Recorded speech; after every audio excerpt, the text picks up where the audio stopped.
Capítulo 5. Una pequeña, pero amplia recopilación de extractos de reportajes sobre hackers. Un título un tanto extraño, se dirá, a sí mismo. En realidad lo que se pretende decir en tal largo título, es que en el presente capítulo encontrará párrafos extraídos de algunos de mis reportajes sobre hackers, que fueron publicados en su día y que ahora recupero, para este libro, dado que los considero muy importantes por su contenido. Dichos extractos podrían ser muy bien, una recopilación de hazañas sobre hackers. En parte así es, y en parte también trato de describir un poco más, qué es un hacker y lo que es la noticia acerca del hacker. Sin seguir un orden cronológico, en las siguientes líneas incluiré párrafos explícitos, historias de hackers, hechos y lo mejor de mis reportajes en este tema. Para los que siempre se interesaron por seguir mi obra, reconocerán gran parte del material aquí expuesto, mientras que creo que también existirá un pequeño grupo de personas que encontrarán aquí aquellos escritos que tanto ansiaban leer.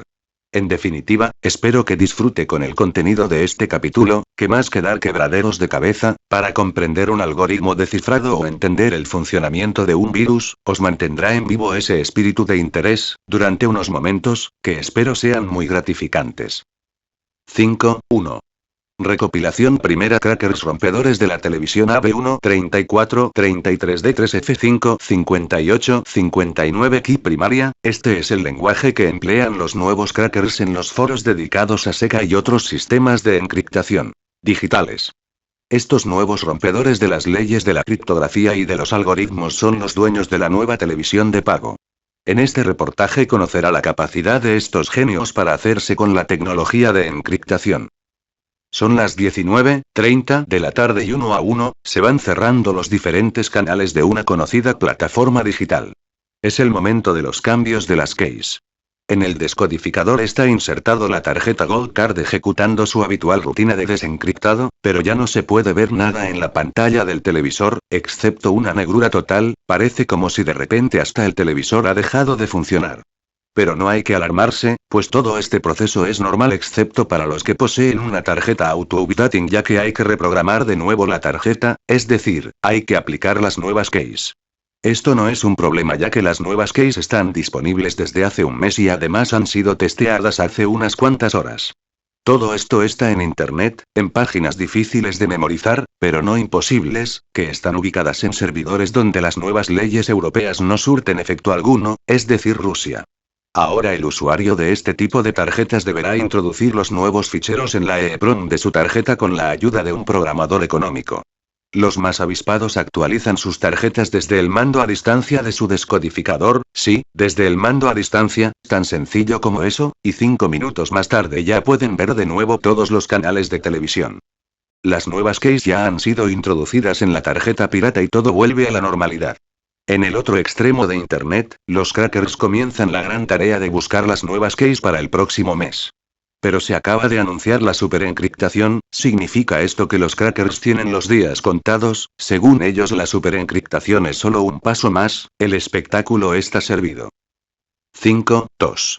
Recopilación segunda. Cracks, lo que realmente motiva crack, sinónimo de ruptura, siempre se ha asociado a las catástrofes o la caída de sistemas, ya sean económicos o físicos. Una economía hace crack, cuando ésta cae por los suelos. Un ser humano hace crack cuando éste fallece. Crack también se utiliza para identificar la caída de un sistema informático. En definitiva, el término crack es utilizado siempre que algo termina, se rompe o deja de funcionar. Para los crackers, crack es el comienzo de una nueva era.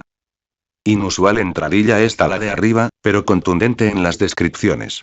Sin llegar a acordarse uno de fechas fatídicas o eventos históricos, lo cierto es que la palabra crack ha sido asociada a estas desgracias más de una vez, en la historia del hombre.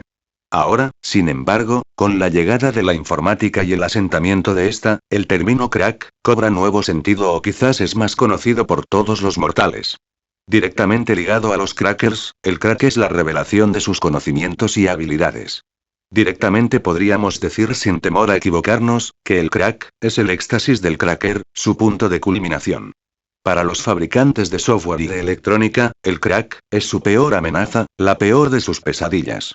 Mientras se urden las grandes telarañas de las leyes de aquí y allá, los crackers se rebelan contra la tecnología, ofreciendo sus conocimientos en la red. Estas acciones responden a la ideología de la libertad de información y los crackers las defienden con uñas y dientes.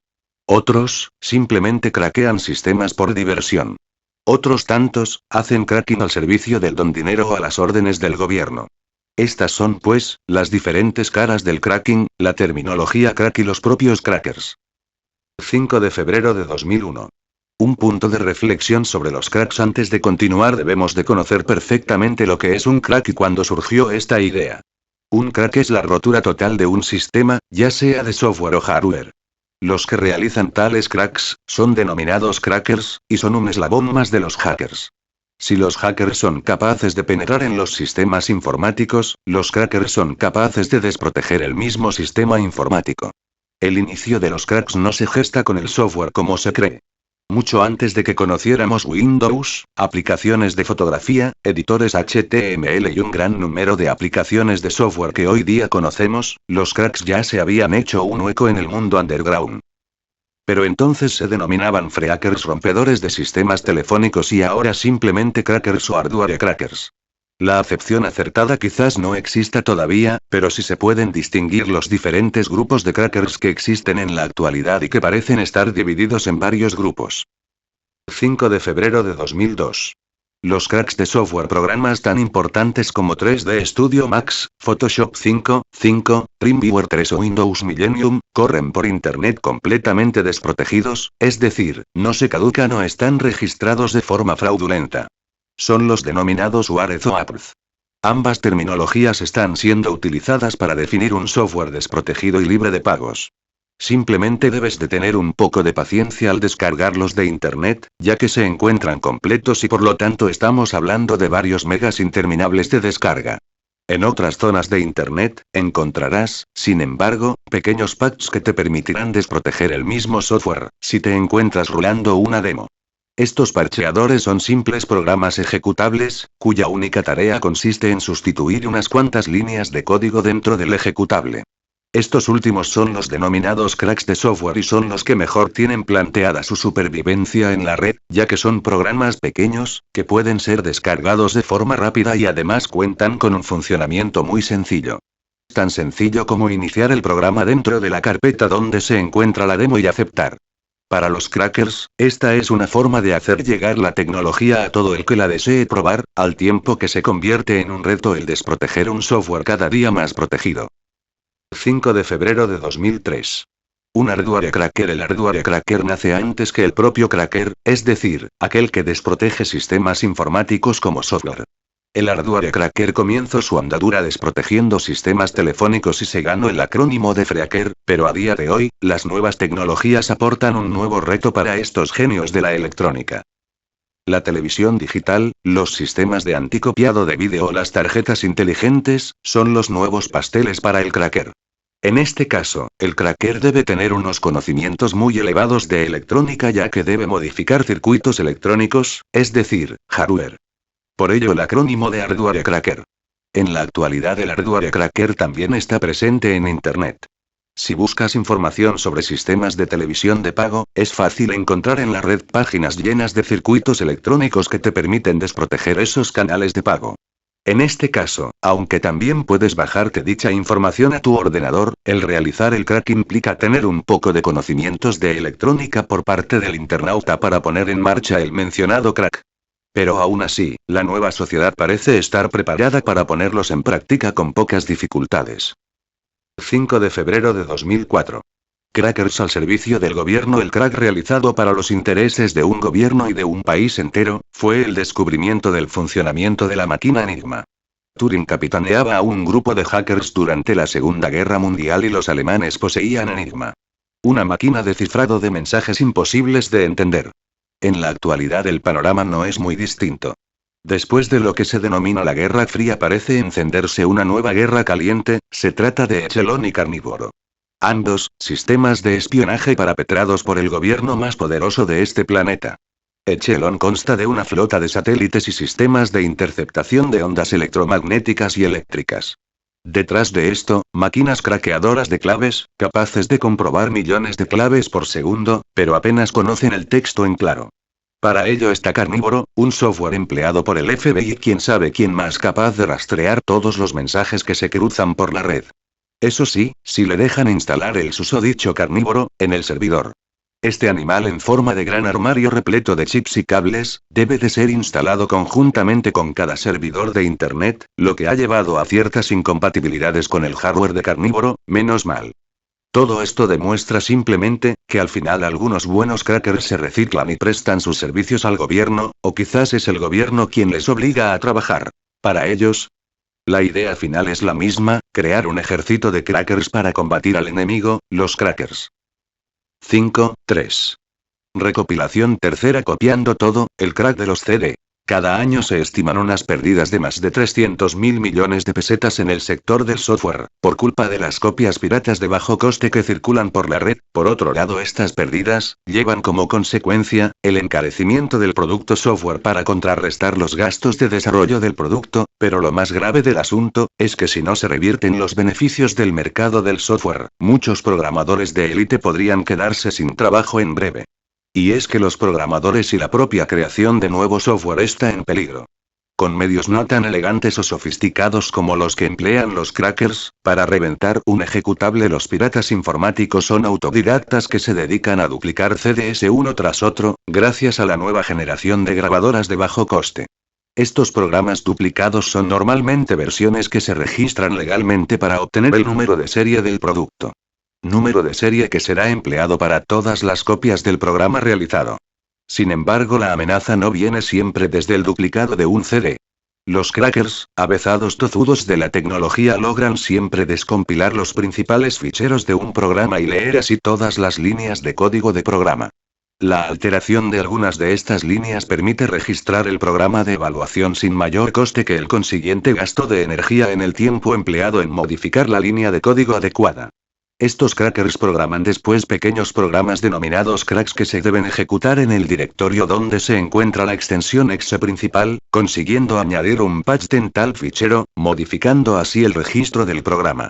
Otros menos expertos, descargan versiones Tryout de las websites oficiales y modifican los datos de la fecha para alargar la vida de las versiones de prueba.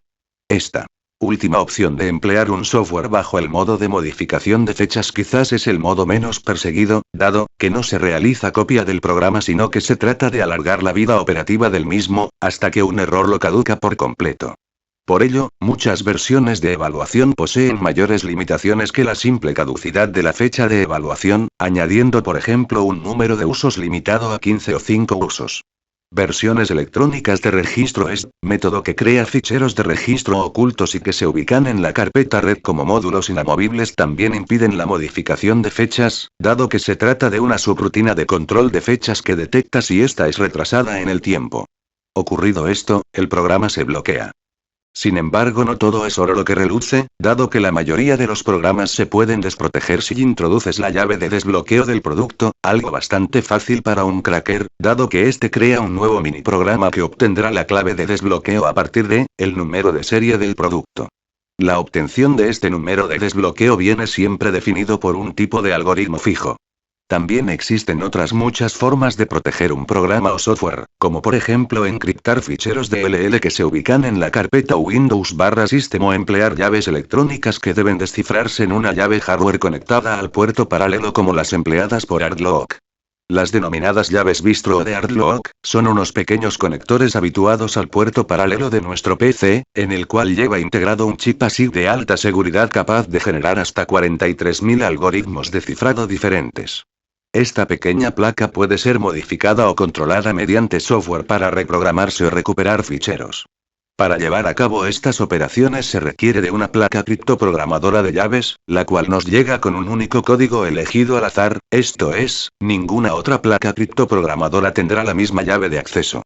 Este nuevo método para proteger nuestros datos mediante sistemas basados en hardware es probablemente uno de los sistemas más seguros a la hora de proteger nuestro software o ficheros, dado que por citar un ejemplo, tenemos que hemos creado un software y queremos distribuirlo, pero antes, alguien interesado en nuestro software nos pide una copia para estudiarlo. Para evitar que esa copia estamos pensando lo peor sea duplicada y falsificada, podemos generar una llave de bloqueo en el arranque del programa, esto es, en el fichero exe principal. para lo cual se necesitará de la llave hardware para arrancar el programa. Esta llave la programamos nosotros y la añadimos al producto. Este tipo de defensa nos permite controlar el número de copias de nuestro software y supera con creces la protección mediante software como el de registro de ficheros de entrada, el cual puede ser saltado perfectamente congelando la fecha del ordenador.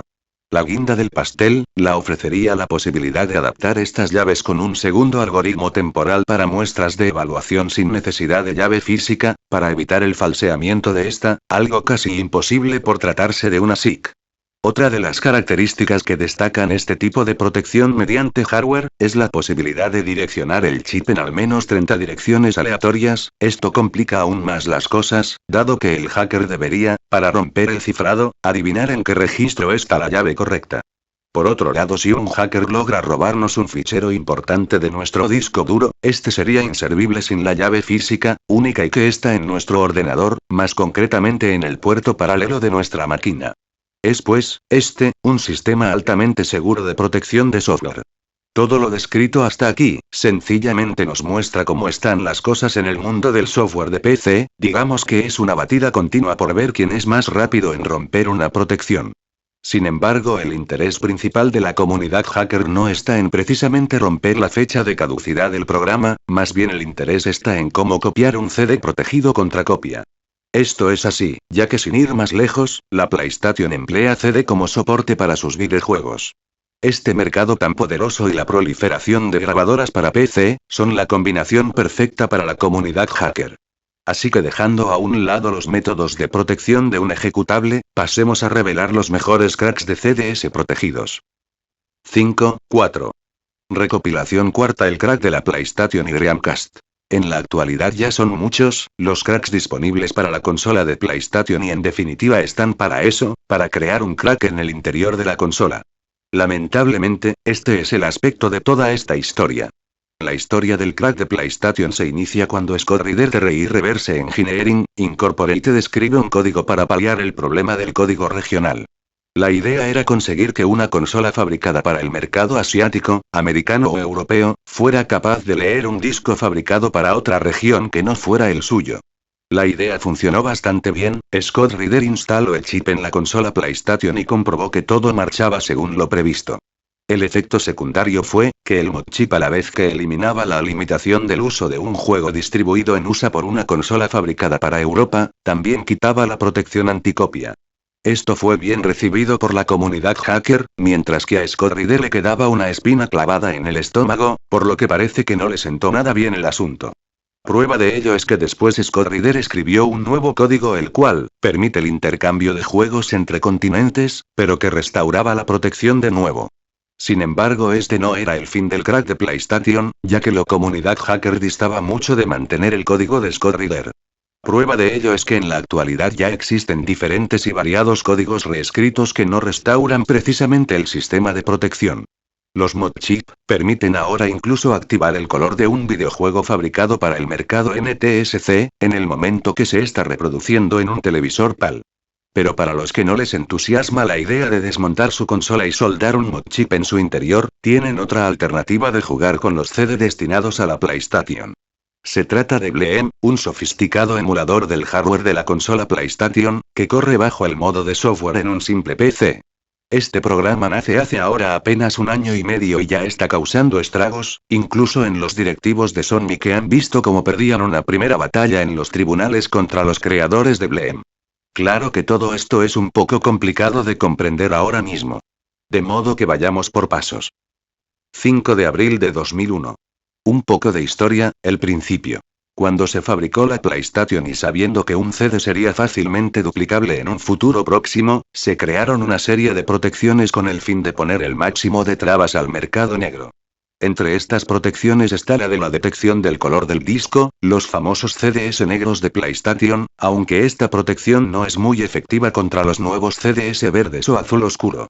También los CDS de PlayStation poseen unas pistas que contienen información de la región del mundo para la que se ha licenciado el juego y solamente podrán ser usados por consolas pertenecientes a esa región.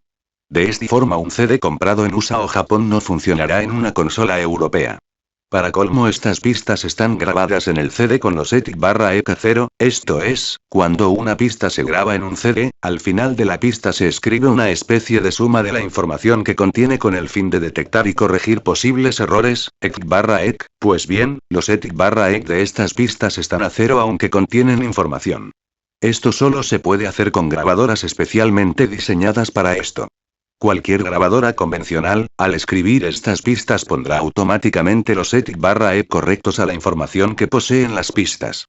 Esto es inevitable y en la actualidad no reproducible, por lo tanto la consola detecta a través del ETIC/EK de estas pistas si el CD es original y por la información que contienen si es de la región de la consola.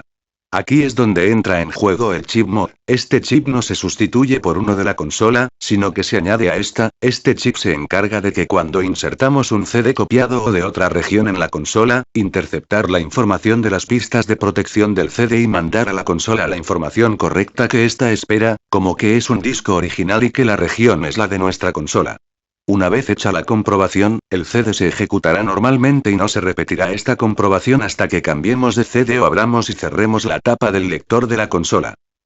5 de abril de 2002.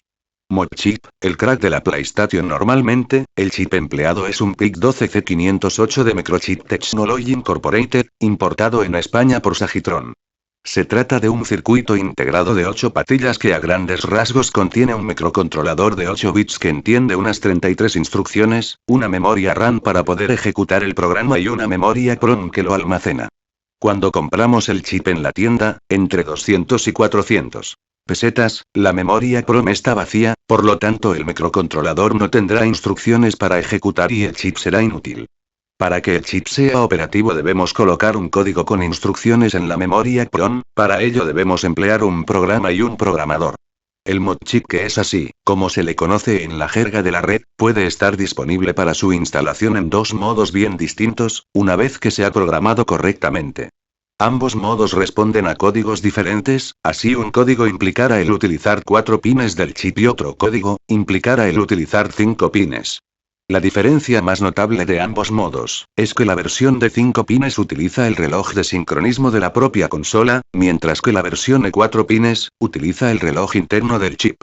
En la práctica esto implica que el código que utiliza 5 pines del chip es el más adecuado para instalar en la consola, según se desprende de varios mensajes localizados en la red. El porqué, tiene una explicación sencilla y es que si se emplea la frecuencia de reloj interna del chip, dicha frecuencia varía en función de la temperatura. Esto implica que muchas veces la consola genere un error de lectura de la secuencia baud de arranque del disco. 5 de abril de 2003. El crack de la Dreamcast. También aquí se puede hablar del mod chip, pero más elegante es presentar un nuevo crack de reciente descubrimiento. Se trata de utilizar la Dreamcast como lector de discos, dado que un disco de la Dreamcast posee 1 GB de capacidad y el PC como conversor de datos, para después integrarlo todo en un CD estándar. Entre la Dreamcast y el PC, un avanzado hardware de fabricación casera, capaz de filtrar los datos correctos. Los esquemas y el software están disponibles en Internet, pero se avisa, no es apto para cardíacos. 5. Recopilación quinta cracks, desprotegiendo el software. Para desproteger el software, hace falta aplicar la ingeniería inversa en ellos, pero esto es algo que no está al alcance de todos. De modo que los crackers ponen a disposición de los internautas pequeñas aplicaciones fruto de la ingeniería inversa y que cualquiera podrá aplicar sin grandes conocimientos. Estas pequeñas aplicaciones capaces de aplicar la ingeniería inversa a un software se llaman cracks. Estos cracks suelen funcionar de diversas formas. 5 de mayo de 2001. El patch o crack por software. Para crear los crackers normalmente descompilan el ejecutable principal y tras localizar la línea de código que necesita, escriben un pequeño programa parcheador. Este tipo de cracks se basa en ejecutar el parcheador en el mismo directorio donde está ubicado el programa a craquear. Todo este proceso implica dos delitos al mismo tiempo.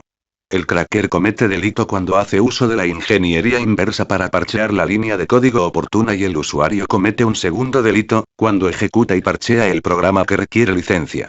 Este tipo de crack es el más devastador de todos y el que implica un grave delito de aplicación de ingeniería inversa por parte de todos los que lo emplean. Otros cracks se basan en un generador del número de serie del programa a partir de un nombre de usuario. Se trata de un pequeño programa que genera el número de serie después de escribir en él un nombre de usuario. El cracker ha obtenido el algoritmo correcto, después de aplicar la fuerza bruta en un programa registrado legalmente.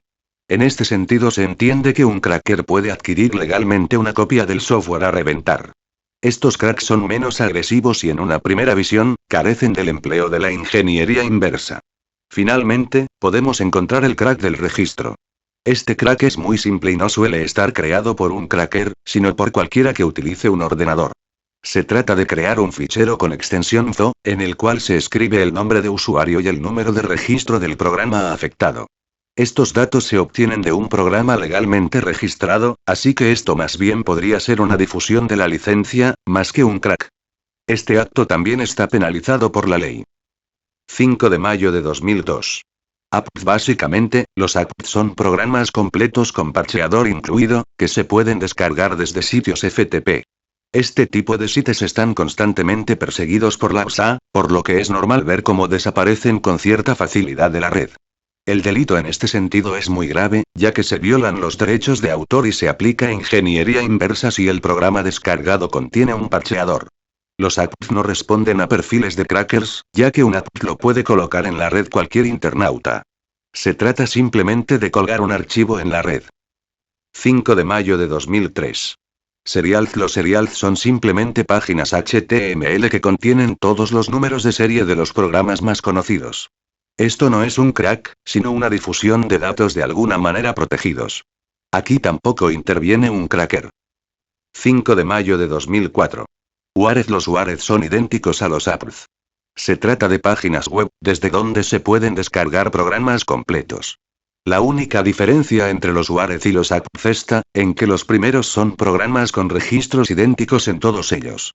Esto es, que no se aplican parcheadores y en su lugar, se añaden los serials. 5.6.